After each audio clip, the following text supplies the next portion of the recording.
If yesterday's psalm taught us anything, it is that no emotion is off the table when we approach God. Joy, sorrow, even anger are all in play where God is concerned. Psalm 88, our reading for yesterday, is as raw as they come. Grim circumstances, little hope, anger with God, all burst through with shocking honesty. But as raw as Psalm 88 is, Psalm 122 is every bit as jubilant.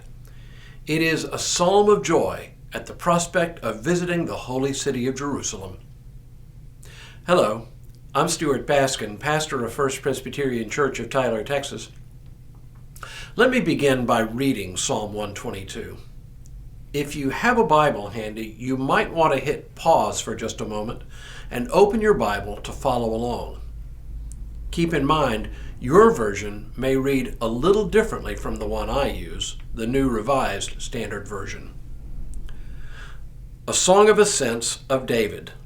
I was glad when they said to me, "Let us go to the house of the Lord." Our feet are standing within your gates, O Jerusalem.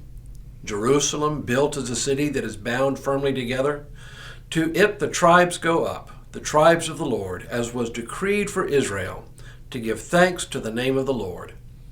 For there the thrones for judgment were set up, the thrones of the house of David. Pray for the peace of Jerusalem. May they prosper who love you. Peace be within your walls, and security within your towers. For the sake of my relatives and friends, I will say, peace be with you. For the sake of the house of the Lord our God, I will seek your good. You'll notice that I included here the heading that you'll often see in Psalms in your Bible. Unlike our Bibles, though, the Hebrew text includes that heading as part of the psalm and assigns it as verse 1.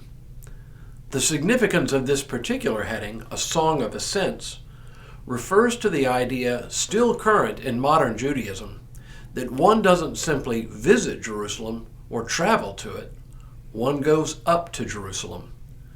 Modern Jews refer to making aliyah, or making an ascent, going up to Jerusalem. We Americans tend to use the term up to traveling north. But no matter where one begins, north, south, east, or west, one always goes up to Jerusalem. Indeed, the city does sit on a ridge of mountains, though not really high mountains. One can easily descend from a higher city to go to Jerusalem, but one still goes up to Jerusalem. Why this metaphor for Jerusalem? Because Jerusalem is in traditional Jewish thought the place where one literally encounters God. And in the ancient world, you always encountered gods on high mountains. Think Mount Olympus in Greek mythology. Of course, the gods may come down from the mountains to encounter human beings in other places, but if you wanted to approach the place of the gods, including the God of Israel, you always went up. Now, clearly, not all Jews in the ancient world lived in Jerusalem, but all or nearly all Jews made periodic pilgrimages to Jerusalem for festivals, such as Passover, Sukkot, and other times. People would go in groups, often large groups, to attend these festivals. And as you can imagine, the journey itself would have been its own celebration, to say nothing of one's arrival in Jerusalem. That's why the psalmist begins, "I was glad when they said to me, 'Let us go to the house of the Lord.'" Going to Jerusalem and to the temple was a big, big deal for those who lived outside of the city. To us in the Christian tradition, Jerusalem doesn't have the same depth of meaning that it has to Jews. And even modern Jews don't go there to make sacrifices in the temple anymore. But visiting Jerusalem is still a big deal for modern Jews. It is the emotional and spiritual center of their faith. For Christians, Jerusalem is not the center of our faith, but it is still an important place. We can say that it is where our faith was born and the hub from which it grew. It is where Jesus suffered, was crucified, and was raised from the dead. Going to Jerusalem still thrills today, even though it very likely looks almost nothing like it did in Jesus' day, let alone in the early days of Judaism.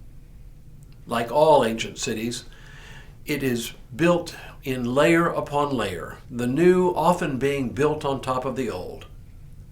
But simply to be there and to wonder at its beauty, its history, and its significance, not to one but to 3 world religions, is an experience everyone should have at least once.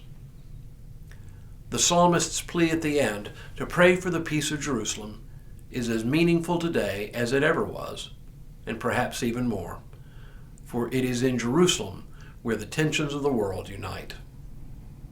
When we return next week, we'll take a dive into the shortest books of the Bible. But for now, may God continue to bless you and keep you in all that you do this day and in all the days ahead.